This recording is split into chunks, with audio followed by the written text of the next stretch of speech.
Jai Sri Ram. In this video, I want you to understand what is the etymological significance of the word mamsam. Mamsaha is the Sanskrit word for meat. Seriously, a Hindu shouldn't be eating any meat at all because the Vedas are completely opposed to meat eating. Because meat involves killing, right? And of course, many people mistakenly believe that in the Vedic times Brahmins were eating meat and they were slaughtering animals. This is all utter bunkum, rubbish, not supported. And Western Indologists have uh, been distorting the Vedas. They have no knowledge of Sanskrit. All the great Western Indologists actually were deficient in the knowledge of Sanskrit, but they claim to be scholars.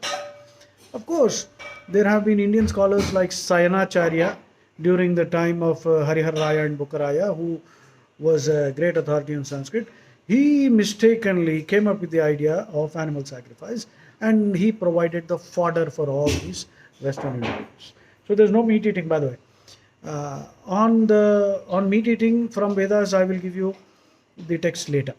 Broadly, on meat eating, the Vedas say Pashun Pahi, protect the animals. Aghanya is the word that the Ved uses for cow, the cow. Aghanya means not to be killed.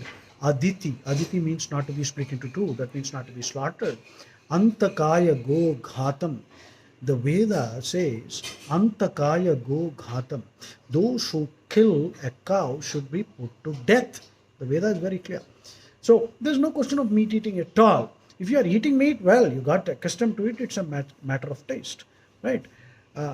Now let us look at the etymological significance of the word mamsa. How does Manu define it? Mamsa bhakshayita, mamsa bhakshayita amutra, mamsa bhakshayita amutra yasya, mamsa mihadmyaham, mamsa bhakshayita amutra yasya, mamsa mihadmyaham, etan mamsasya mamsatvam, etan mamsasya mamsatvam. Pravadanti manishinaha. Etan mamsasya mamsatvam pravadanti manishinaha. Now what this means is, mamsa is defined like this.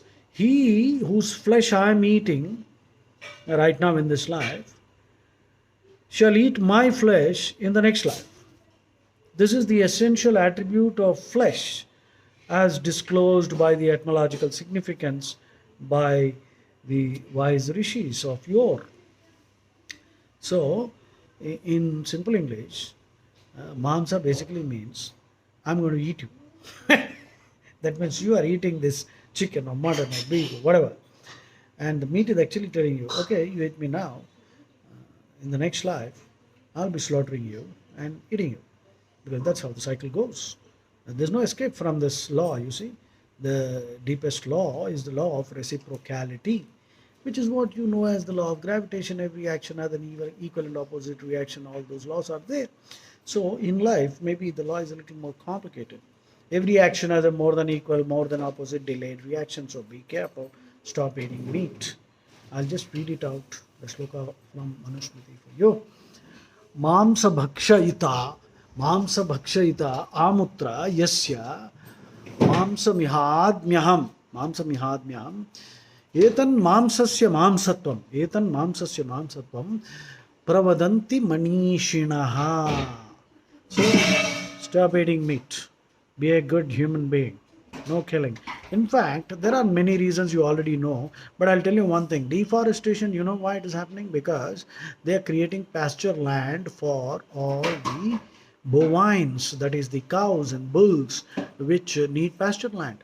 So that is the reason deforestation is going on. If people stop eating meat, there will be no deforestation, no global warming, and the water footprint also of meat. For example, the water footprint of beef is 50,000 liters per kilo, whereas the water footprint for vegetables is roughly 200 liters per kilo.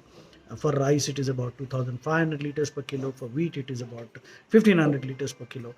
So water footprint is also there. So carbon footprint, water footprint, deforestation, global warming, everything is connected, you see.